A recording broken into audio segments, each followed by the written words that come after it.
नमस्कार, के न्यूज़ पर आपका स्वागत है। मैं हूं प्रियंका और आप देख रहे हैं हमारा खास कार्यक्रम हेल्थ कॉन्फ्रेंस, जिसमें बात होती है कोरोना महामारी से निपटने को लेकर। साथ ही साथ बताते हैं हम आपको तमाम ऐसे उपाय जिसके माध्यम से आप अपनी बीमारी को दूर कर सकते हैं और सही दिशा निर्देश प्राप्त कर सकते हैं। इस बारे में हम बात जरूर करेंगे, लेकिन उससे पहले एक बड़ी खबर हमारे बीच आ रही है। कोरोना संकट के बीच देश के लिए राहत भरी खबर। बीमारी से लड़ने के लिए एक और दवा को मिली मंजूरी। डीआरडीओ की 2DG दवा के इमरजेंसी इस्तेमाल में मंजूरी। 2-डीऑक्सी डी ग्लूकोज 2DG दवा को मिली मंजूरी। बड़ी खबर आपको बता रहे हैं, डीआरडीओ की 2DG दवा के इमरजेंसी इस्तेमाल को मिली मंजूरी। 2-डीऑक्सी डी ग्लूकोज 2G दवा को मिली मंजूरी। डॉक्टर रेड्डीज लैबोरेटरीज के साथ मिलकर तैयार की गई है ये दवा। डीआरडीओ के वैज्ञानिक डॉक्टर AK मिश्रा ने तैयार की है ये दवा। बड़ी खबर कोरोना से जुड़ी आपको बता रहे हैं, रक्षा मंत्रालय के मुताबिक क्लिनिकल परीक्षण में दवा पास।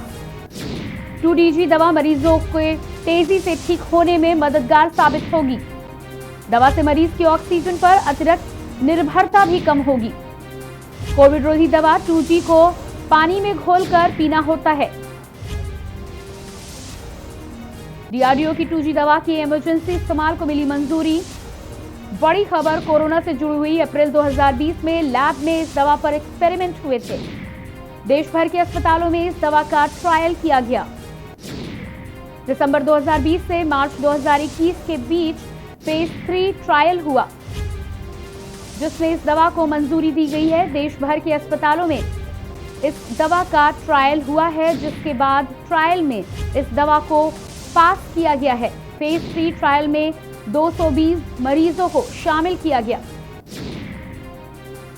दिल्ली, यूपी, बंगाल, गुजरात, राजस्थान, महाराष्ट्र में हुए ट्रायल। कोरोना संकट के बीच देश के लिए राहत भरी खबर। बीमारी से लड़ने के लिए एक और दवा को मिली मंजूरी। डीआरडीओ की 2G दवा के इमरजेंसी इस्तेमाल को मिली मंजूरी। अप्रैल 2020 में इस दवा पर कई एक्सपेरिमेंट हुए थे और ट्रायल में इस दवा को पास किया गया है।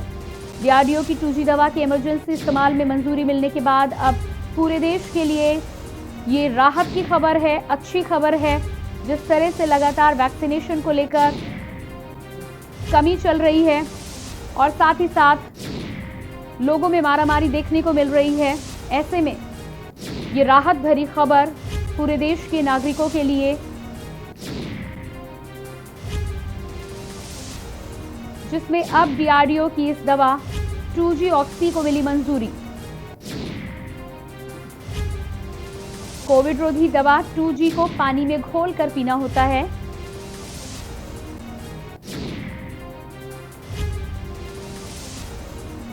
ये तमाम उन मरीजों के लिए खुशखबरी है जो ऑक्सीजन पर निर्भर थे, ऑक्सीजन की किल्लत के चलते परेशान चल रहे थे। बताया जाता है कि इस दवा के बाद ऑक्सीजन पर निर्भरता भी कम हो जाती है। दिसंबर 2020 मार्च से इस दवा पर ट्रायल चल रहा था। देश भर के अस्पतालों में दवा का ट्रायल किया गया। दिसंबर 2020 से मार्च 2021 के बीच फेज 3 ट्रायल हुआ। फेज 3 ट्रायल में 220 मरीजों को शामिल किया गया। दिल्ली, यूपी, बंगाल, गुजरात, राजस्थान, महाराष्ट्र में अलग अलग जगहों पर ट्रायल हुए, जिसमें दवा को पास किया गया है। कोरोना संकट के बीच देश भर के लिए ये राहत भरी खबर के न्यूज़ के माध्यम से। कोविड बीमारी से लड़ने के लिए मिली एक और दवा को मंजूरी। डीआरडीओ की 2G दवा के इमरजेंसी इस्तेमाल को मिली मंजूरी। 2-डीऑक्सी डी ग्लूकोज 2G दवा को मंजूरी मिली है। डॉक्टर रेड्डीज के साथ मिलकर इस दवा को तैयार किया गया है। डॉक्टर रेड्डीज लैब ने इस दवा का निर्माण किया है, बताया जा रहा है। डॉक्टर रेड्डीज लेबोरेटरी के साथ मिलकर तैयार की गई है दवा। डीआरडीओ के वैज्ञानिक डॉक्टर AK मिश्रा ने तैयार की है 2-डीऑक्सी दवा। रक्षा मंत्रालय के मुताबिक क्लिनिकल परीक्षण में इस दवा को पास किया गया है। दवा से मरीज की ऑक्सीजन पर अतिरिक्त निर्भरता भी कम होती है। कोविड रोधी दवा है 2G जिसे पानी में घोलकर लेना होता है। और कोरोना से जुड़ी हुई बड़ी खबर, एक तरफ जहां ऑक्सीजन सिलेंडर, बेड, वेंटिलेटर को लेकर किल्लत बनी हुई है, वहीं वैक्सीनेशन प्रोग्राम भी संकट के घेरे में है। कम वैक्सीनेशन डोज के चलते तमाम जगहों पर वैक्सीनेशन की शुरुआत ही नहीं हो पाई। ऐसे में इस नई दवा का आना एक नई उम्मीद के जैसा दिखाई पड़ रहा है।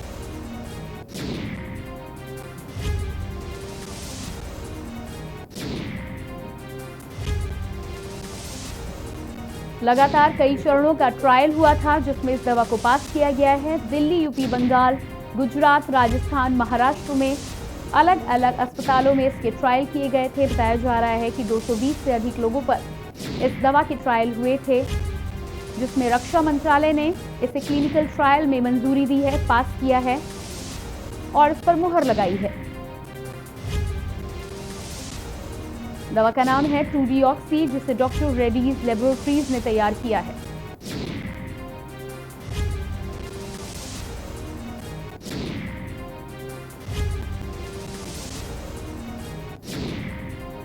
लगातार कोविड महामारी के बीच जूझते हुए देश उत्तर प्रदेश के लिए ये राहत भरी खबर। एक और दवा को मिली मंजूरी। डॉक्टर रेड्डीज लेबोरेटरीज के द्वारा तैयार की गई है ये दवा। इस दवा को पानी में घोलकर लिया जाता है और बताया जा रहा है कि दवा से मरीज की ऑक्सीजन पर अतिरिक्त निर्भरता भी कम होती है।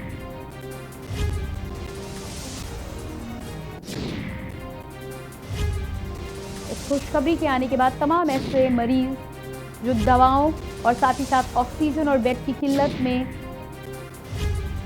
इस समय अपनी बीमारी से लड़ने को मजबूर हैं, उनके लिए दवा एक वरदान का काम कर सकती है। बताया जा रहा है कि रक्षा मंत्रालय के अनुसार क्लिनिकल ट्रायल में इसे पास किया गया है और जल्द ही मेडिकल विभाग की अनुमति के बाद, सरकारों की अनुमति के बाद यदि ये दवा बाजार में आती है तो तमाम कोविड मरीजों के लिए अंधेरे में एक रोशनी के जैसा, एक वरदान के जैसा काम कर सकती है ये दवा।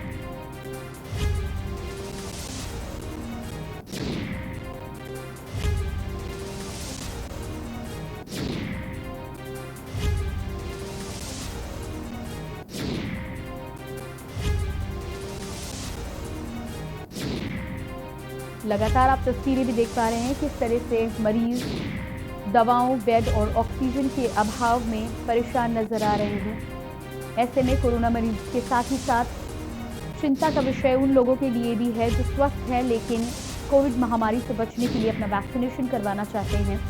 लेकिन वैक्सीनेशन की यदि हम बात करें तो पूरे देश में वैक्सीनेशन की डोज को लेकर संकट मंडरा रहा है। हर राज्य में जितनी मात्रा में वैक्सीन उपलब्ध होनी चाहिए उतनी संख्या में उपलब्ध नहीं है। ऐसे में सरकारों के सामने ये चुनौतियां हैं कि किस तरह से पूरी आबादी के लिए वैक्सीनेशन की डोज का इंतजाम किया जाए। ये एक बड़ी चुनौती, साथ ही साथ एक बड़ा सवाल भी कि इतनी भारी संख्या में प्रोडक्शन कैसे भारतवर्ष में हो सकता है कि जल्द से जल्द लोगों को वैक्सीन उपलब्ध कराई जा सके।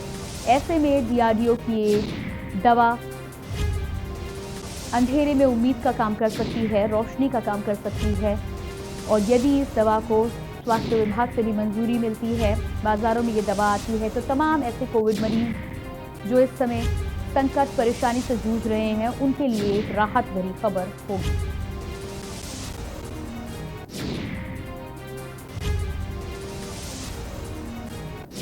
फेज 3 ट्रायल में 220 मरीजों को शामिल किया गया, जिसके बाद क्लिनिकल ट्रायल में इस दवा को पास किया गया है। देश के अलग अलग राज्यों में अलग अलग अस्पतालों में इसका ट्रायल किया गया है, जिसमें इसे मंजूरी मिली है।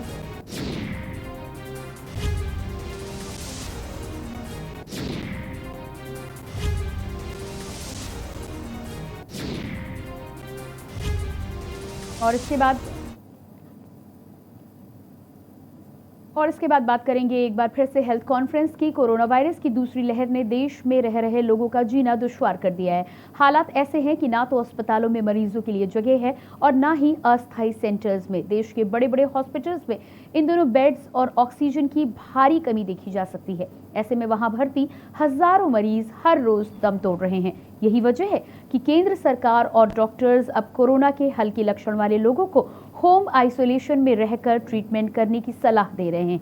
अच्छी बात यह है कि देश के लाखों लोग होम आइसोलेशन में, होम क्वारंटाइन में रहकर ठीक भी हो रहे हैं। लेकिन एक स्वस्थ व्यक्ति के लिए परिवार में मौजूद किसी संक्रमित रोगी की देखभाल करना काफी मुश्किल हो जाता है। मालूम हो कि कोविड-19 एक इंसान के जरिए दूसरे इंसान में भी अपना संक्रमण छोड़ता है और धीरे धीरे ये पूरे परिवार को अपनी चपेट में ले लेता है। ऐसे में किसी संक्रमित रोगी की घर पर देखभाल करना उनके लिए और भी बड़ी चुनौती बन जाता है, जिनके घर में छोटे बच्चे या फिर बड़े बुजुर्ग रहते हैं।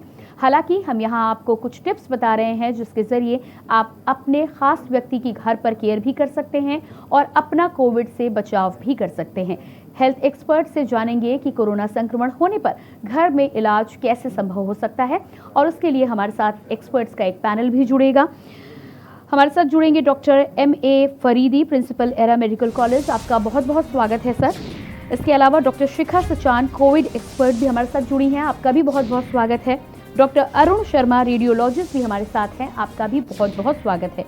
और सबसे पहले मैं रुक करूंगी, कार्यक्रम की शुरुआत करते हैं और सबसे पहले डॉक्टर M.A. फरीदी जी के पास आऊंगी। और सर, सबसे पहले सवाल यहाँ पर ये बनता है कि कोरोना संक्रमण यदि किसी व्यक्ति को हो जाता है, ऐसे में अब ज़्यादा से ज़्यादा लोग होम क्वारंटाइन या होम आइसोलेशन की सलाह दे रहे हैं, क्योंकि बाहर यदि हम बात करें तो अस्पतालों में पर्याप्त मात्रा में बेड, वेंटिलेटर और ऑक्सीजन की उपलब्धता नहीं हो पा रही है। ऐसे में यदि मरीज घर पर रह रहा है तो कैसे मरीज का ध्यान रखा जाए, ये मेरा पहला सवाल है आपसे। अच्छा सवाल है, लेकिन आपने दो चीजें उसके अंदर मिला दी हैं जी। जो होम आइसोलेशन के लिए जिनको जरूरत पड़ती है उनको ऑक्सीजन जरूरत नहीं पड़ती है। जी। तो होम आइसोलेशन के अंदर जो लोग हैं उनके लिए बेड्स की कोई कमी नहीं है। ये समझने की बात होगी कि जो लोग जिन्हें हमें ज्यादा ऑक्सीजन देने की आवश्यकता पड़ती है कुछ मशीनों के द्वारा, या जिनके अंदर और दूसरी किस्म की प्रॉब्लम्स आ जाती हैं, उन्हें हमें जिन बेड्स की आवश्यकता है उन्हें हम ICU या HDU बेड्स कहते हैं। उनकी थोड़ी सी किल्लत हो रही है, लेकिन जिनको हल्के सिम्टम है या जिनकी 93-94 सैचुरेशन आ रहा है, उनके लिए बेड्स की कमी नहीं है देश के अंदर। बल्कि हम आपको अपने का बताते हैं कि जितने बेड्स हैं हमारे पास में HDU और ICU के सब भरे हुए हैं। 220 बेड हमारे भरे हुए हैं, लेकिन आइसोलेशन के अंदर अभी भी 100 बेड हमारे खाली है जिनमें हम ऑक्सीजन भी दे सकते हैं। तो मैं आपको यहाँ एक बात ये बताना चाहूँगा कि जो पॉजिटिव आ जाने के बाद या अभी आपने टेस्ट नहीं कराया है, आपको लक्षण आ रहे हैं जैसे कि बुखार है, गले में तकलीफ है, बहुत वीकनेस महसूस हो रही है, आपका स्वाद चला गया है या आपको लूज मोशन हो रहे हैं, अगर ऐसी स्थिति है तो ये शुरू के लक्षण हो सकते हैं। और मैं ये कहना चाहूँगा कि इस समय चूंकि एपिडेमिक चल रहा है तो किसी को भी अगर ये सिम्टम आ रहे हैं तो उसको कोरोना ही समझें अंटिल प्रूव अदरवाइज। ये ना करें कि नहीं तो मौसमी बुखार होगा, कुछ इसकी वजह से हो गया है, ठीक हो जाएंगे, हमें तो इस सीजन में हमेशा नजला जुकाम होता है, ये ना करें। और इसी स्टेज पे अपने को टेस्ट कराएं। टेस्ट कराने के बाद डायग्नोसिस हो जाएगी। लोग अभी क्या हम देख रहे हैं कि लोग CT कराने के लिए चले जाते हैं और टेस्ट नहीं कराते। ये गलत चीज है। CT डायग्नोस्टिक नहीं है। अगर CT के अंदर चेंजेस भी मिलते हैं, हमारे रेडियोलॉजिस्ट यहाँ मौजूद है, तो वो आपको बताएंगे कि निमोनिया की वजह से जो वायरस की वजह से जो चेंजेस आते हैं वो और भी वायरस के अंदर उस तरह के चेंजेस आ सकते हैं।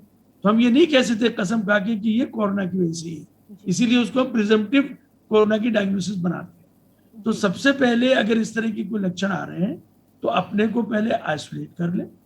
नंबर 1, याद रखिए कि लक्षण आने से 24 से 48 घंटे पहले से आदमी संक्रमण कर सकता है दूसरे को, और वो 4-5-6 दिन तक संक्रमित खुद रहता है और दूसरे को करता है। तो ये जो 5-6 दिन का पीरियड है क्रूशियल है, इसमें जो भी उसके कांटेक्ट में आया है उसको इन्फेक्शन हो सकता है। दूसरी बात, तो अपना टेस्ट कराए। टेस्ट कराने के बाद अगर वो पॉजिटिव है तो मेरी सलाह ये होगी कि अगर उसके पास में उपयुक्त और पर्याप्त साधन है होम आइसोलेशन के, तभी करे। अगर साधन नहीं है तो मैं समझता हूं कि उसको पर अस्पताल में आ जाना या वो सेंटर लेवल 1 के वहां जाना उसके लिए ज्यादा मुफीद होगा। देखिए, आइसोलेशन का मतलब ये नहीं है कि आपने कमरा चेंज कर लिया, 2 कमरे हैं, एक कमरे में बाकी परिवार आ गया, एक में आप आ गए, ये आइसोलेशन नहीं हुआ। आइसोलेशन के लिए टॉयलेट भी अलग होगा, आपके खाने के बर्तन अलग होंगे, आपके बर्तन को अल्टीमेटली कौन साफ करेगा ये भी आपको देखना होगा। वो जो डिस्पोजल चीजें हैं वो कहाँ जाएंगी? आपने कहा हम डिस्पोजेबल वाली जो प्लेट्स ले लेते हैं, उसको कैसे डिस्पोज करेंगे? आपके कपड़े कौन धोएगा? 1 हफ्ते का 10 दिन का आइसोलेशन करना है तो 10 दिन तक कपड़े तो आदमी चेंज करेगा ना, तो वो कपड़े कौन धोएगा उसके? क्योंकि वो कपड़े तो शुरू के 6-7-8 दिन तक तो संक्रमित कपड़े हैं। अगर उनको और परिवार के लोगों के कपड़ों के साथ धोया जाएगा तो दूसरों को उसके अंदर इन्फेक्शन लगेगा, जो धोएंगे उनको इन्फेक्शन लग जाएगा। तो चुनाचे एक बड़ा मामला है ये। होम आइसोलेशन इतना आसान नहीं है।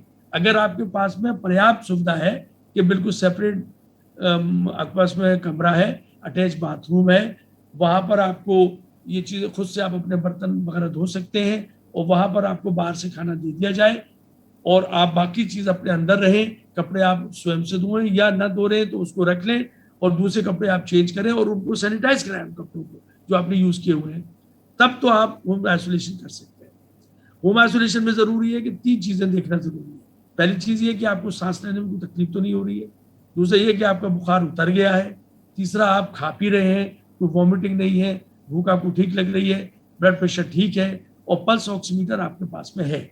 सरकार ने ऐसी सुविधा की है कि वो किट दे रहे हैं आपको कि घर में आप दवा आपको दे रहे हैं और कमांड सेंटर से आपकी पूछताछ भी करते हैं कि आपका ये कितना है सैचुरेशन और आप कैसा अपने को महसूस कर रहे हैं। अगर सिम्टम बढ़ रहे हैं, आपको बुखार नहीं उतर रहा है, अगर आपको सांस में तकलीफ हो रही है, आप अगर बाथरूम तक जाते हैं उस समय आपकी सांस की तकलीफ बढ़ जाती है और पल्स ऑक्सीमीटर लगा रहे हैं 94 से कम आ रहा है, तो अब ये बात साबित करती है कि कुछ प्रॉब्लम शुरू हो रही है। तो हम सांस को गिन के देखेंगे कि 1 मिनट में कितनी बार सांस आ रही है, ये भी हम खुद से भी करके देख सकते हैं। और अगर आप देख रहे हैं कि 24 से ज्यादा है तो अब हम समझते हैं कि जरूरत है कि आप अस्पताल के अंदर जाएं। जी जी बिल्कुल, आपके पास वापस लौट कर आऊंगी। हमारे साथ कॉलर जुड़े हुए हैं लाइन पर। श्रावस्ती से पवन हमारे साथ लाइन पे है, सबसे पहले इनसे बात कर लेते हैं। जी पवन जी, बहुत बहुत स्वागत है। जी मैं पवन त्रिपाठी बोल रहा हूँ श्रावस्ती से। हम हेलो जी हम आपको सुन पा रहे हैं, आप अपना सवाल करें, क्या जानना चाहते हैं? मैं ये जानना चाह रहा हूँ कि कोविड से बचाव के लिए कौन सी ऐसी दवा है जिसको हम यूज करें जिससे जो कोविड हमको ना हो ले पाए। हमें कोविड है नहीं, लेकिन फिर भी हम बचाव के लिए कौन सी ऐसी दवा ले सकते हैं जिससे हमारा जो है हमको कोविड ना हो सके, हमारी इम्यूनिटी की पावर बढ़ी रहे। जी फिलहाल ऐसी दवा का अभी तक कोई जिक्र हुआ नहीं है, लेकिन हमारे साथ Covid expert doctor Shikha Sachan भी जुड़ी हुई हैं, हम उनसे जान लेते हैं। शिखा जी, श्रावस्ती से पवन हमारे साथ कॉलर थे और वो जानना चाहते हैं कि बचाव के लिए क्या कुछ कर सकते हैं। दवा के बारे में जानना चाह रहे थे जो कि उपलब्ध नहीं है, क्या सलाह देंगी आप? देखिए, जैसा कि आपने पहले ही बताया, कोई कोविड के लिए इस प्रकार की कोई दवा मौजूद नहीं है कि जिसको हम टैबलेट फॉर्म में या कोई काढ़ा या कोई ऐसा सिरप ले लें कि उससे हम ले लेंगे तो हम कोविड से बच जाएंगे। हाँ, कुछ अपने जीवन में जो हम पिछले 1 साल में प्रोटोकॉल्स फॉलो करते हैं, अगर उन्हीं प्रोटोकॉल्स को हम फॉलो करते रहें तो हम कोविड के संक्रमण से खुद को बचा सकते हैं। जैसे कि मास्क का पहनना और हमेशा एक सेफ डिस्टेंस मेंटेन करना, 2 गज की दूरी जिसको हम कहते हैं, ये दोनों सबसे इम्पोर्टेंट चीजें हैं। तो हमेशा भीड़ वाली जगह पे एकत्रित ना हो, भीड़ में जाने से बचें, जब भी बहुत जरूरी हो तब घर से बाहर निकलें, मास्क को अच्छी तरीके से पहने, एक प्रॉपरली मास्क को लगा कर रखें। ये नहीं कि मास्क अपने आपके नाक को और मुंह को सही तरीके से नहीं ढक रहा हो। कई लोगों की आदत होती है कि मास्क को बार बार ऊपर नीचे करते रहते हैं, वो ना करें। हमेशा सेफ डिस्टेंस मेंटेन करके चलें और अपने हाथों को अच्छी प्रकार से सैनिटाइज करें। और जरूरी नहीं कि आप सैनिटाइजर बाजार वाला यूज करें, आप साबुन और पानी से भी अपने हाथों को अच्छे से धो सकते हैं। ये सारी चीजों का करें, इन चीजों का ध्यान रखें तो आप निश्चित ही कोविड के संक्रमण से बच जाएंगे। दूसरी बात ये है कि कुछ लॉन्ग टर्म कोई भी ऐसी दवा इम्यूनिटी बढ़ाने वाली है, कोई भी ऐसी दवा नहीं जो शॉर्ट टर्म में आपको संक्रमण से बचाएगी। लेकिन चूंकि अभी कोविड का एपिडेमिक है और ये बीमारी बहुत जल्दी जाने नहीं वाली है और 1 साल हो चुका है, तो हम अपने अपने निजी जीवन में अच्छा खाना खाएं, अच्छी चीजों का सेवन करें और थोड़ी एक्सरसाइज करें, थोड़ा ध्यान करें। ये सारी चीजों का अगर हम ध्यान रखेंगे तो हमारी अपने आप अंदर से इम्यूनिटी बनेगी। और अगर हमें कोविड का संक्रमण होगा भी तो in most of the cases हम बिना किसी गंभीर सिम्टम्स के इस बीमारी से ग्रसित होने के बावजूद ठीक हो जाएंगे। तो इन सब बातों का ध्यान रखें। कोई ऐसा शॉर्ट टर्म सोल्यूशन नहीं है कि ये दवा खा ली या कोई ऐसी दवा या कैप्सूल, और यदि आपको इस प्रकार का कोई वादा या कोई विश्वास दे रहा है तो वो विश्वास गलत है। जी बिल्कुल, आगे बढ़ेंगे और अगले कॉलर हमारे साथ बहराइच से हैं। और इसी बीच में आप सभी से रिक्वेस्ट करेंगे आप हमारे साथ बने रहिएगा। अपने दर्शकों को एक बार बता दें कि बरेली से सीएम योगी आदित्यनाथ लाइव हैं। वीडियो कॉन्फ्रेंसिंग के माध्यम से प्रदेश के सभी जनपदों से जुड़ा था, लेकिन मैंने उचित समझा कि फील्ड में उतर करके लोगों के मन में जो एक भय है, इस भय को दूर करने, कोरोना के प्रोटोकॉल का पालन करने और वर्तमान परिस्थिति में जो रणनीति हमारी तय होनी है, इसका केंद्र बिंदु जनपद को बनना है। जनपद के अंदर हम प्रभावी ढंग से इसको आगे बढ़ा सकें, इस देश से आज मैं मुरादाबाद मंडल और बरेली मंडल की समीक्षा बैठक के लिए आया हूं। मैं इससे पहले मुरादाबाद मंडल में गया था। मुरादाबाद मंडल के बाद अब बरेली मंडल की समीक्षा बैठक के बाद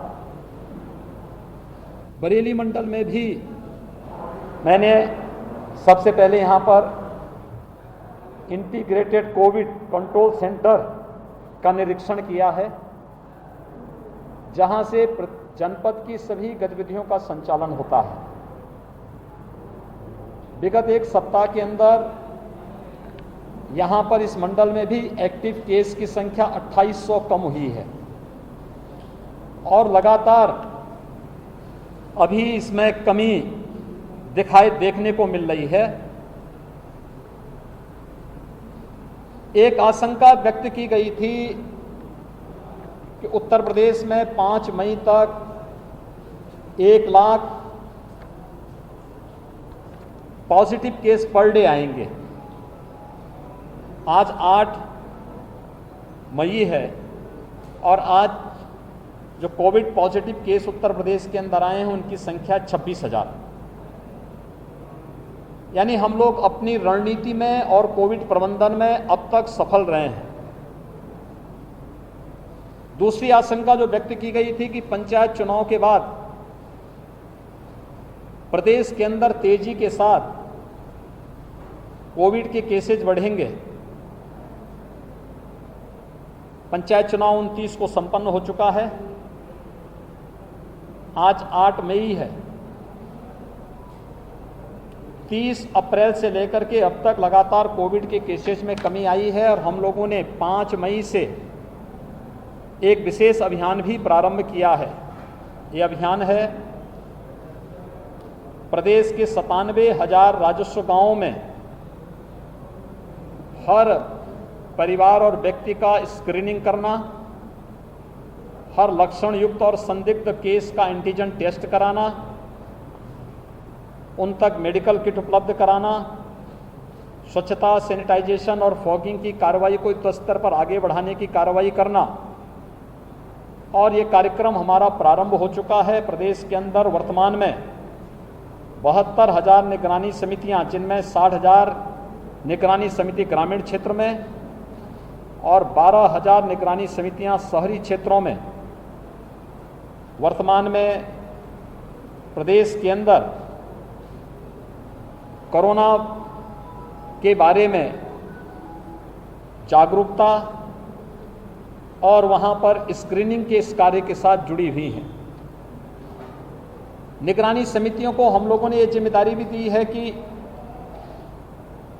हर लक्षण युक्त व्यक्ति को, हर कोरोना पॉजिटिव के जिसमें लक्षण हो या फिर रिपोर्ट पॉजिटिव आने के पहले ही लक्षण युक्त व्यक्ति को या संदिग्ध व्यक्ति को मेडिकल किट भी उपलब्ध करवाना और उनकी सूची लेकर के जिले के अंदर इंटीग्रेटेड कोविड कमांड सेंटर में उपलब्ध कराना, जिससे उन लोगों को वहाँ पर उचित चिकित्सीय सलाह दी जा सके टेली कंसल्टेशन के माध्यम से। ये कार्य और फिर आरआरटी को सूची उपलब्ध करा करके उन लोगों के कोविड टेस्ट एंटीजन जांच करने की व्यवस्था युद्ध स्तर पर आगे बढ़ाने का कार्य करना, यह सभी कार्य प्रदेश के अंदर 5 से प्रारंभ हो चुका है और युद्ध स्तर पर चल रहा है। अगले 1 सप्ताह तक ये कार्यक्रम प्रदेश के अंदर सभी 97,000 राजस्व गांवों तक पहुंचने के लक्ष्य के साथ हम लोगों ने प्रारंभ किया है। ये एक महामारी है और महामारी में पहली जब वेव आई थी तो पहली वेव में प्रदेश के अंदर ऑक्सीजन की जो कुल आपूर्ति थी, उस आपूर्ति से कई ज़्यादा वर्तमान में हम लोग ऑक्सीजन की आपूर्ति करवा रहे हैं, क्योंकि हमारे पास पहले ऑक्सीजन आपूर्ति के यहाँ पे ऑक्सीजन सेपरेटर यूनिट थे। हमारे पास प्रदेश के अंदर एलएमओ लिक्विड मेडिकल ऑक्सीजन ये विभिन्न संस्थाओं के द्वारा एग्रीमेंट के आधार पर मंगाई जाती थी। लेकिन जब एक क्राइसिस हुई तो इसमें, क्योंकि पहले किसी हॉस्पिटल में हम लोग देखते थे कि अगर 500 बेड का हॉस्पिटल है तो उसमें 20-30 बेड का आईसीयू होता था, बामुश्किल 30 से 35 लोगों को ऑक्सीजन की आवश्यकता होती थी। लेकिन आज इसके ठीक विपरीत हो गया है। अगर 500 बेड का हॉस्पिटल है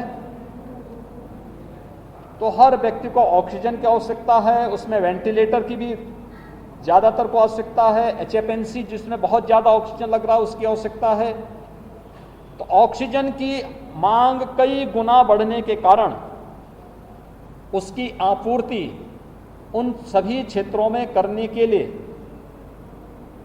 हम लोगों ने कई प्लानिंग की और मैं आभारी हूं आदरणीय प्रधानमंत्री जी का और भारत सरकार का, जिन्होंने ऑक्सीजन की आपूर्ति में हमें मदद की, जिसमें एयरफोर्स के जहाज के माध्यम से खाली टैंकर को यहाँ से उन स्थलों तक पहुँचाने में मदद करना, चाहे वह जमशेदपुर हो, चाहे जामनगर हो, चाहे बोकारो हो, उन सभी क्षेत्रों में पहुँचाने में योगदान देना और वहाँ से स्पेशल ऑक्सीजन ट्रेन चलाना। हम लोगों ने बरेली मुरादाबाद मंडल के लिए, जहाँ पे पहले आसानी से यहाँ की कम खपत के अनुरूप ऑक्सीजन की आपूर्ति काशीपुर से हो जाता था, हम लोगों ने उन क्षेत्रों से भी ऑक्सीजन एक्सप्रेस के माध्यम से अतिरिक्त ऑक्सीजन पहुंचाने का कार्य यहां पर किया है।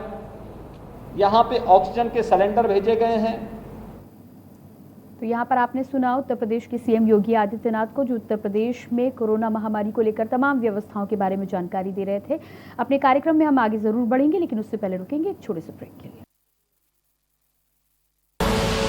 आप देख रहे हैं के न्यूज, खबरों का सारथी।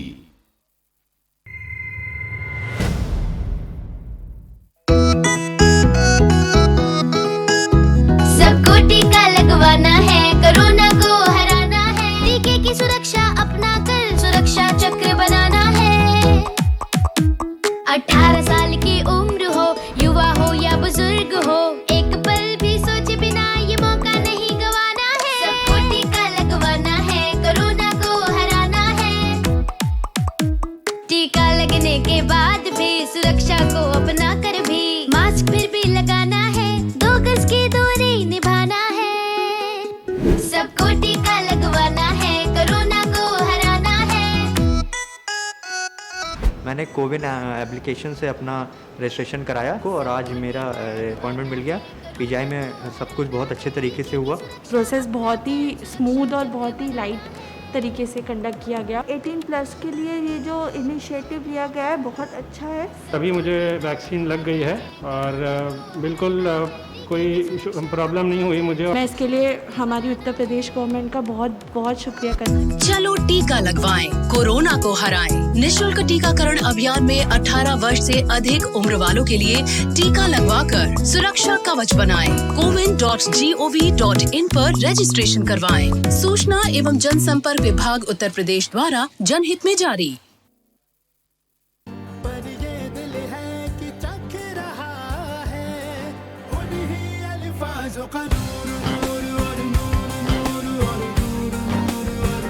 दूर कितना भी जाओ, इस जुबान से दूर ना जा पाओगे।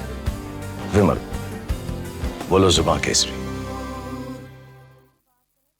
और खुशबू में झूम के भाई लेके आए गोल्डी मसाले, खुशबू और स्वाद ऐसा तो रिश्तों में गुस्सा कैसा। खुदी को आजमाया है तो ये अंदाज आया है, खुदी को आजमाया है तो ये अंदाज आया है। तुम में भी मैं हूं, शुद्ध प्लस पान मसाला। आप देख रहे हैं के न्यूज, खबरों का सारथी।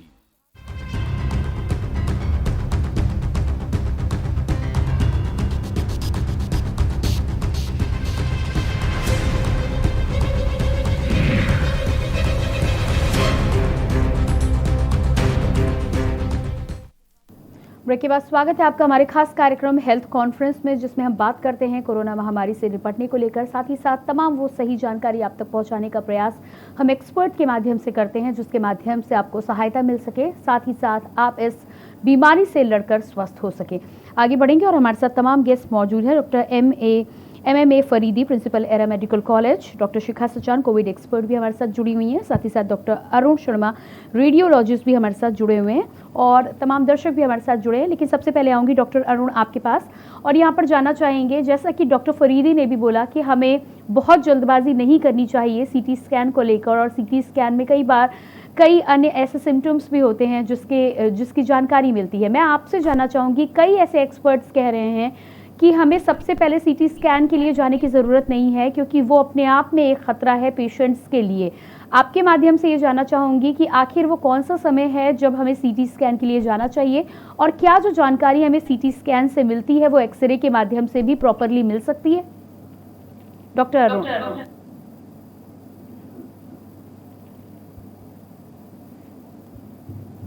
जी डॉक्टर अरुण, क्या आप मुझे सुन पा रहे हैं? करवाने इनको म्यूट नहीं है डॉक्टर साहब। जी डॉक्टर अरुण, आपसे मेरा सवाल है कि आप मुझे सुन पा रहे हैं? जी, आपकी आवाज हम तक नहीं पहुंच पा रही। आपसे रिक्वेस्ट करेंगे अपने फोन में अनम्यूट बटन को आप प्रेस करें, ताकि आपकी आवाज हम तक बेहतर तरीके से पहुंच पाए। जी, आपके पास वापस लौट कर मैं आऊंगी। इसी बीच हमारे साथ कॉलर भी जुड़े हुए हैं, सबसे पहले उनसे जान लेते हैं कि क्या सवाल है उनके। सुरेश जी हमारे साथ बहराइच से जुड़े हुए थे। जी सुरेश जी, बहुत बहुत स्वागत है आपका। सुरेश जी, क्या आप मुझे सुन पा रहे हैं? शायद जी अपना सवाल करें आप। सुरेश जी, अगर आप मुझे सुन पा रहे हैं तो अपना सवाल करें। शायद संपर्क हमारा नहीं हो पा रहा है। अगले कॉलर से बातचीत करेंगे। गाजियाबाद से राजेंद्र जुड़े हुए थे हमारे साथ। जी राजेंद्र जी, संपर्क हमारा नहीं हो पा रहा है। एक बार फिर से वापस जाएंगे, और यहाँ पर डॉक्टर फरीदी आपके पास वापस मैं लौट कर आऊँगी। कई लोगों का ये कहना है कि जब कोविड पेशेंट कोई होता है तो सबसे पहले जो इफेक्ट करता है वो लंग्स पे इफेक्ट करता है। क्या कोई ऐसा साधन है कि कोविड पेशेंट हो और हम अपने फेफड़ों को संक्रमण से बचा सके? हेलो, शायद हमारे यहाँ संपर्क नहीं हो पा रहा है। इसी बीच में हमारा जी डॉक्टर अरुण, आप अपना जवाब पूरा कर सकते हैं। हाँ, आवाज आ रही है मेरी? जी आ रही है। मैंने आपसे सवाल पूछा था कि सीटी स्कैन की जरूरत कब पड़ती है, और क्या सीटी स्कैन की जगह हम एक्सरे का उपयोग कर सकते हैं? नहीं, मेरा ये मानना है कोविड पेशेंट को 3 पार्ट में डिवाइड कर, माइल्ड केसेस, मॉडरेट केसेस और सीवियर केसेस। जी। तो जो माइल्ड केसेस हैं उनमें तो किसी भी चीज़ की ज़रूरत नहीं है, सिवाय इसके कि वो RT-PCR करा लें, और RT-PCR में पॉजिटिव आते हैं तो होम आइसोलेशन कर लें, जैसा डॉक्टर साहब ने बताया, और उससे आगे कोई चीज़ की ज़रूरत नहीं है उसको। और जो मॉडरेट केस हैं, जिनकी की सेचुरेशन 90 के पीछे नीचे आ रहा है, 87 है, 90 है, 89 है, 84 है, 85 है, तो ऐसे पेशेंट्स को तुरंत डॉक्टर से कम्युनिकेट करना चाहिए, और उसको सबसे पहले डॉक्टर को डिसाइड करने दीजिए कि उसका एक्सरे होना चाहिए कि उसकी, देखिए आरटीपीसीआर तो सबको ही कराना है, और यह थोड़ी बहुत भी जैसे कॉफ है, कोल्ड है, कुछ और भी है, तो उसको एक एक्सरे तो प्लेन करा ही लेना चाहिए। और एक्सरे प्लेन से बहुत सी चीज़ें आपको क्लियर हो जाएंगी कि हमको फर्दर किस डायरेक्शन में जाना जी। और जब आप सीवियर केस में हैं, जब लंग्स की कैपेसिटी बहुत कम हो रही है, ऑक्सीजन बहुत कम हो रही है 60, 50 और 70 के आसपास, तो आपको सीटी स्कैन के लिए जाना चाहिए। तो उससे आपको दो बातें हो जाएंगी कि एक तो आपको ये डिसाइड हो जाएगा कि ये निमोनिया है कि नहीं जी। और निमोनिया है तो यदि आप काउंट भी साथ करा लेंगे तो उससे ये पता लग जाएगा कि ये वायरल है कि बैक्टीरियल है, क्योंकि बहुत सी चीज़ें हम लोग कंफ्यूज कर रहे हैं आज। जो भी पेशेंट आ रहा है, मतलब कोई भी सांस डिस्निया लेके आ रहा है, कुछ और हो रहा है, उसको बस कोविड ऐसा नहीं है। बहुत से पेशेंट वो बेसिकली बैक्टीरियल निमोनाइटिस वाले भी हैं जी, जो कि अननेसेसरी कोविड की तरह ट्रीट हो रहे हैं। तो इसलिए सबसे पहले तो we should make the diagnosis and then go further. तो उसमें डॉक्टर को थोड़ा सा फ्री हैंड दे देना चाहिए कि उसको क्या करना है और क्या नहीं करना है जी। बिल्कुल, क्योंकि हम देखते हैं कि आजकल जो ट्रीटमेंट है वो एडमिनिस्ट्रेशन कर रहा है, डॉक्टर तो कहीं है ही नहीं जी। उसको तो एक वो प्रोटोकॉल देते हैं कि सुबह ये प्रोटोकॉल ये देना है, दोपहर को ये प्रोटोकॉल देना है, रात को ये देना है जी। बिल्कुल, तो डॉक्टर का तो कोई जजमेंट हो ही नहीं रहा है बेसिकली। सही बात पूछी है जी। अरुण जी, आपके पास वापस लौट कर मैं आऊंगी। इसी बीच हमारे साथ बहुत सारे कॉलर लाइन पे हैं, उनकी समस्याएं सुन लेते हैं। के तिवारी जी लखनऊ से हमारे साथ जुड़े हुए हैं जी। बहुत बहुत स्वागत है सर आपका। तिवारी जी, क्या आप मुझे सुन पा रहे हैं?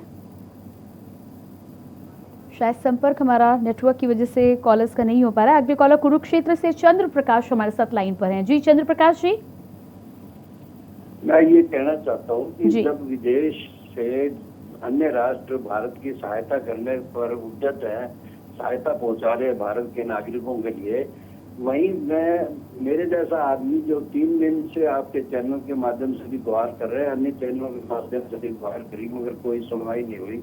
हम सीनियर सिटीजन है, हमें एक इंजेक्शन लग चुका, दूसरा नहीं लगा है। एक बात। दूसरी बात मैं ये कहना चाहता हूँ बड़ी विनम्रता से और अपने देश के नेताओं से कि छत्तीसगढ़ का मुख्यमंत्री ये कह रहा है कि पहले SC/ST को इंजेक्शन लगेगा, फिर OBC को लगेगा, उसके बाद जनरल को लगेगा। ये क्या पॉलिसी है जी? चंद्र प्रकाश जी, हमें कॉल करने के लिए बहुत बहुत धन्यवाद, लेकिन आज हम इस विषय पर बातचीत नहीं कर रहे हैं। वैक्सीनेशन पर हम कभी और बात करेंगे। कोरोना को लेकर यदि आपके कुछ सवाल हैं तो आप हमें ज़रूर कॉल कर सकते हैं। हम अपने कार्यक्रम हेल्थ कॉन्फ्रेंस के माध्यम से लोगों को सही जानकारी देने का प्रयास करें एक्सपर्ट्स के माध्यम से। फिलहाल हमें कॉल करने के लिए बहुत बहुत धन्यवाद।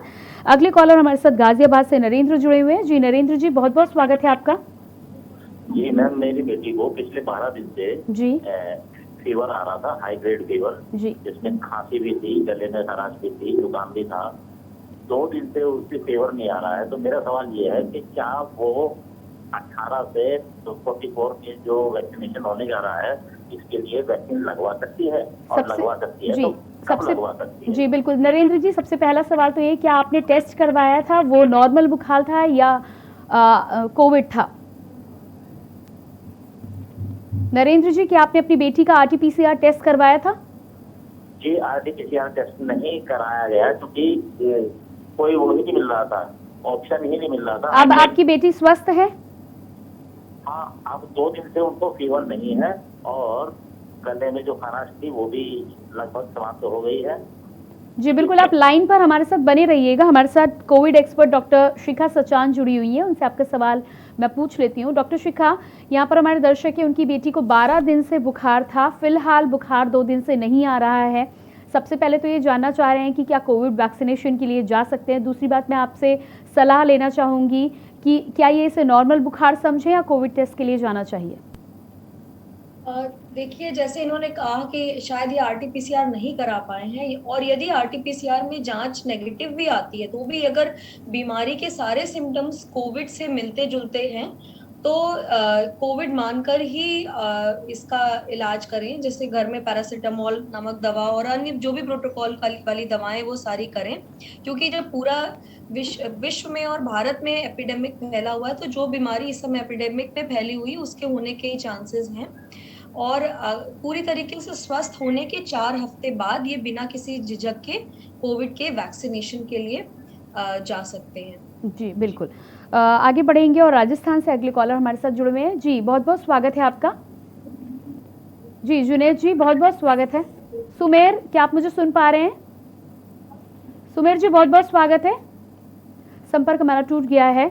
डॉक्टर फरीदी, आपके पास यहाँ पर आऊँगी। मेरा सवाल था आपसे कि कोविड पॉजिटिव जो पेशेंट्स होते हैं तो सबसे पहले उनके लंग्स पर इफेक्ट करता है कोविड, और लंग्स का जो फंक्शन होता है वो ज़्यादातर प्रभावित होता है।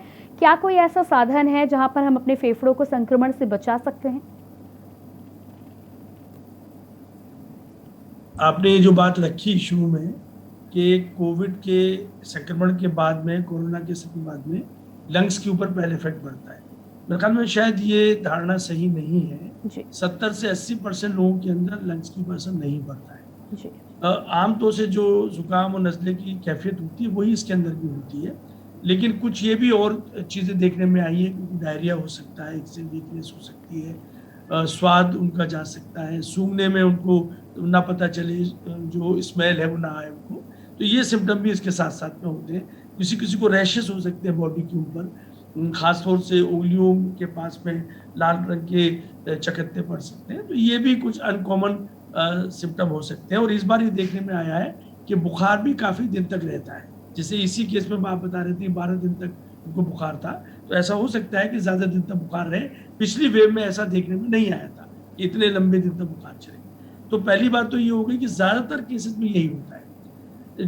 कुछ केसेस में, मे बी 10% केसेस में ऐसा होगा कि उनको सांस की तकलीफ भी होगी, और ये निमोनिया उस निमोनिया से फ़र्क है जैसे कि आमतौर से बैक्टीरिया और वायरल के अंदर निमोनिया होता है, थोड़ा सा फ़र्क निमोनिया टाइप का है, और ये लंग्स के ऊपर उसका असर आ सकता है। तो ये मैंने जैसे बताया कि 80% में नहीं है, 80-90, 10% में तकलीफ आती है, उसमें से 5% ऐसे हैं जो कि सीरियस स्थिति में चले जाते हैं। और ऐसा देखने में आया कि जिनकी उम्र ज़्यादा है, या जिनको डायबिटीज़ है, या कोई और कोमॉर्बिड कंडीशन है, कैंसर है पहले से, तो उन लोगों को ये संक्रमण ज़्यादा भारी पड़ता है जी। तो उसके अंदर ये ज़रूर देखने में आया है कि उनके लंग्स के ऊपर ज़्यादा असर आ जाता है, और फिर ये स्थिति गंभीर बन जाती है। दूसरा सवाल, आप पहले भी एक सवाल आपने पूछा था कि क्या कोई ऐसी चीज़ है जिससे कि इसको रोका जा सकता है, और जैसे डॉक्टर साहब ने बताया, डॉक्टर सचान ने, कि कोई ऐसी हमारे पास में दवा नहीं है कि हम इसको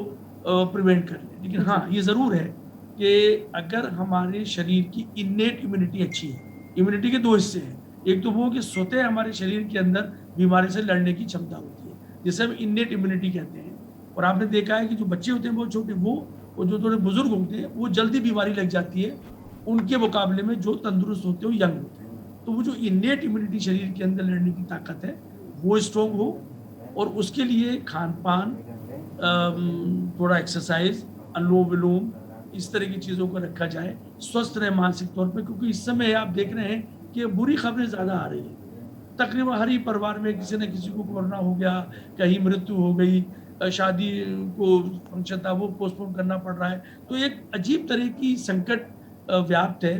फिर इधर ये कि रोज़ खबरें सुन रहे हैं कि ये दवा नहीं मिल रही, ऑक्सीजन नहीं मिल रही, तो इसकी वजह से भी लोग जो मानसिक तौर पर काफ़ी परेशान हैं।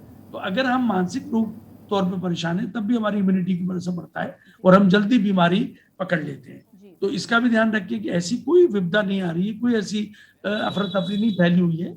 गवर्नमेंट भी काम करने में लगी हुई है। एकदम से बहुत ज़्यादा केसेस आ गए, जिसकी वजह से मैनेज करने में इनिशियल डेज में कुछ हमको परेशानी का सामना करना पड़ा। यकीनन वो हुआ सामना, लेकिन ऐसा नहीं है कि हम उसके ऊपर ओवरकम नहीं कर पाए।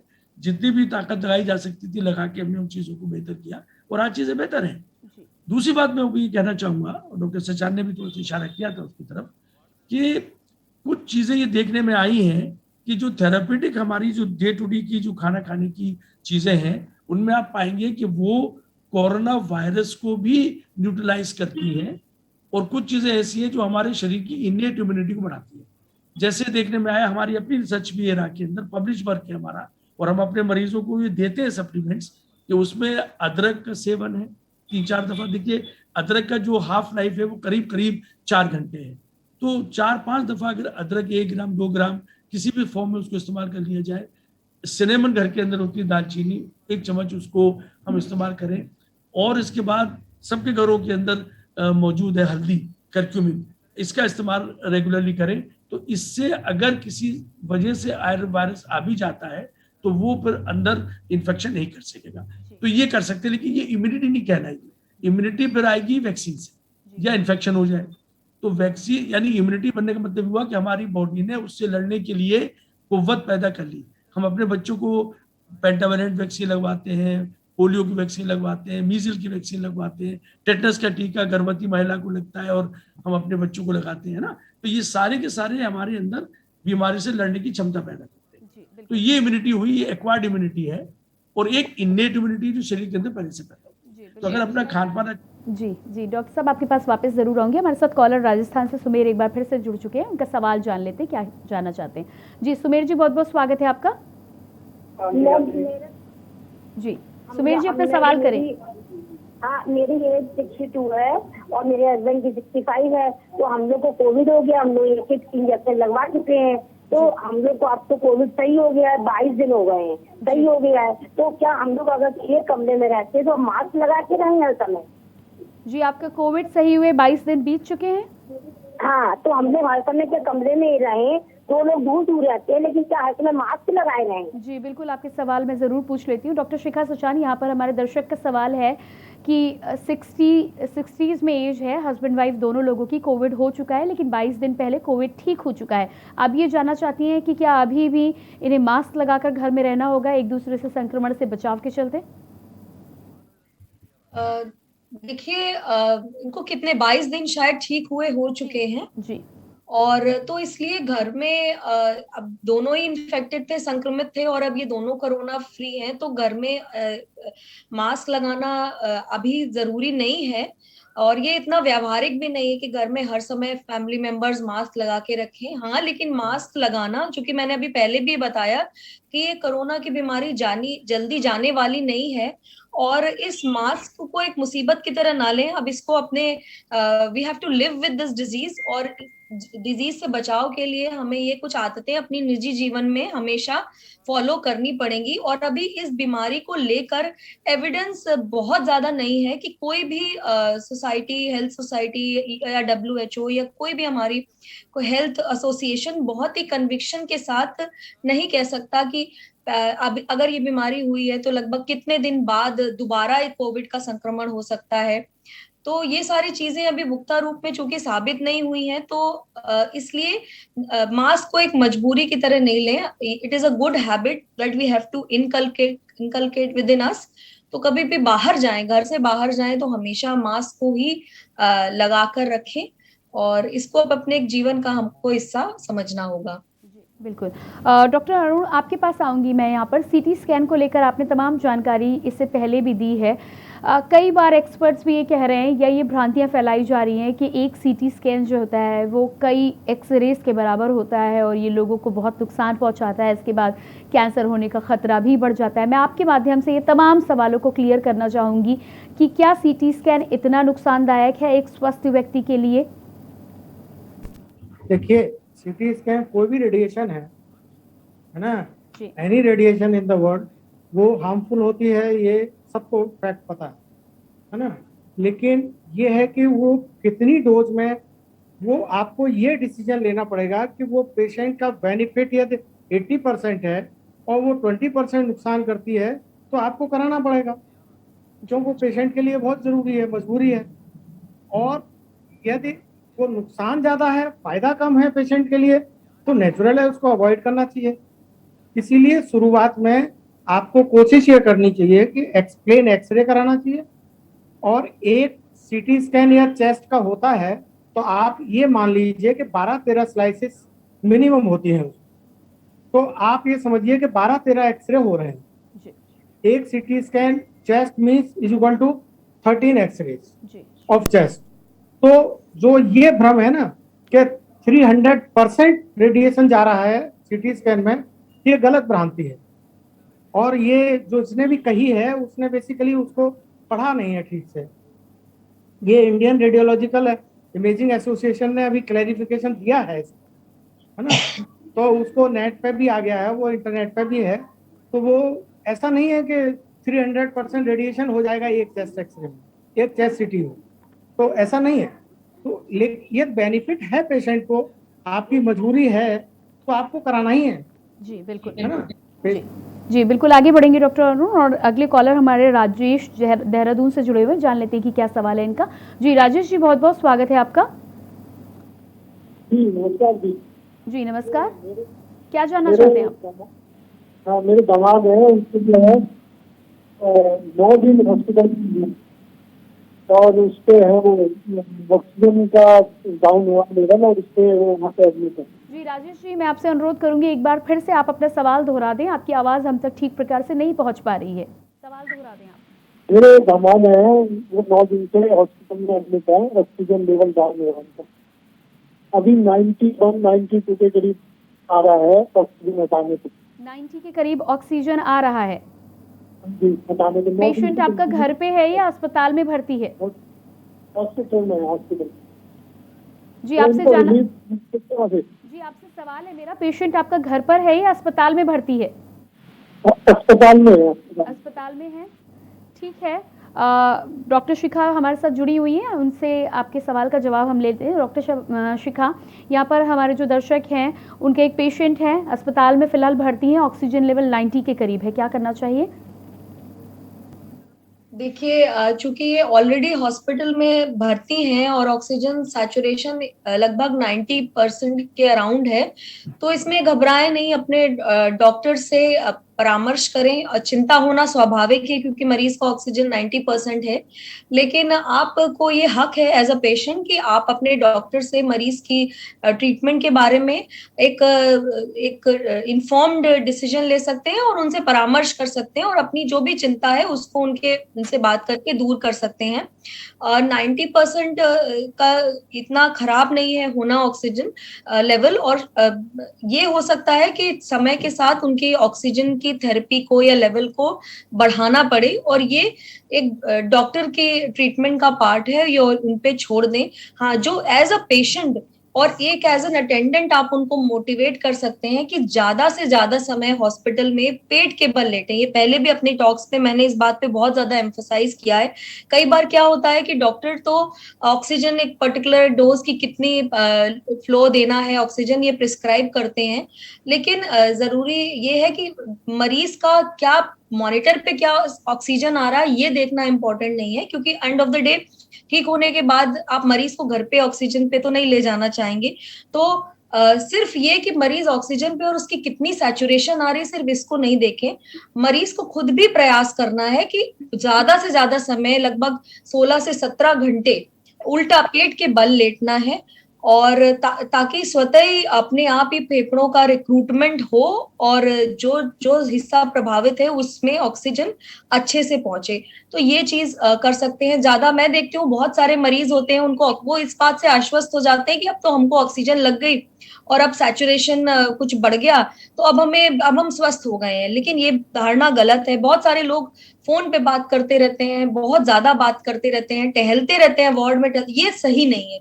ये आप बीमारी को अगर रिस्पेक्ट करेंगे तो ये बीमारी आपको रिस्पेक्ट करेगी। जितने समय आप हॉस्पिटल में हैं, मूवमेंट अपना बिल्कुल कम रखें और इस बात को एकदम अपने रिलीजन की तरह मानकर पेट के बल लेटें। पेट के बल लेटना साइंटिफिकली प्रूवन है कि ये आपके अफेक्टेड लंग्स को हील करने में मदद करता है, और ये पेट के बल लेटने से और कम मूवमेंट करने से जो आपको ऑक्सीजन लगी हुई है वो भी मात्रा उसके भी लेवल को धीरे धीरे कम किया जा सकता है। तो यदि आप अपने मरीज के संपर्क में हैं तो उनको जरूर ये इस बात के लिए प्रेरित करें कि वो ज्यादा से ज्यादा उल्टे लेटें, और इसके अलावा आपको कोई भी चिंता है तो आप अपने ट्रीटिंग डॉक्टर से विचार विमर्श कर सकते हैं। डॉक्टर शिखा, अगली कॉलर हमारी हरदोई से सविता जुड़ चुकी है। जी सविता जी। मेरी छोटी सिस्टर मैम है, तो उनके जो सीने में भारीपन रहता है और जब कुछ काम वो करती है तो उनकी हार्ट बीट बहुत तेज से होने लगती है मैम। जी, क्या आप उनकी उम्र बता सकती हैं? जी हाँ, वो 34 साल की है, 34 ईयर्स की। क्या इसके अलावा भी और कोई समस्या है? 36 ईयर्स की है वो। जी 36 मान लेते हैं। क्या इसके अलावा भी और कोई समस्या है? जी नहीं। जी डॉक्टर शिखा, यहाँ पर पेशेंट है, 36 की एज है, जब वो काम करती हैं इनका कहना है तो उनकी धड़कन बढ़ जाती है, सांस लेने में हल्की सी दिक्कत होती है, इसके अलावा और कोई समस्या नहीं है? नहीं, तो मेरा उनसे सबसे पहले यही सवाल है कि यदि वे कोविड से ग्रसित हैं तो वो काम क्यों कर रही हैं? इस समय उनको पूरा जो ध्यान है वो खुद की हीलिंग पे देना चाहिए और बिल्कुल ही काम करना अवॉइड करें, क्योंकि ये क्रिटिकल समय है और इसमें अगर उनको बहुत ज्यादा कमजोरी हो रही है और चलने फिरने पे उनकी सांस फूलने लग रही है या उन्हें अत्यधिक जो दैनिक कार्य हैं वो करना मुश्किल प्रतीत हो रहा है, तो ये समय ये है कि वो, जैसे अभी मैंने पहले सवाल के जवाब में बताया, कि पूरा रेस्ट ले, कम मूवमेंट्स करे और ज्यादा से ज्यादा समय पेट के बल लेटे, ताकि उनके अगर फेफड़े अफेक्टेड हैं तो उनमें उन फेफड़ों का रिक्रूटमेंट हो सके और ऑक्सीजन सही तरीके से उन लंग्स में पहुंच सके।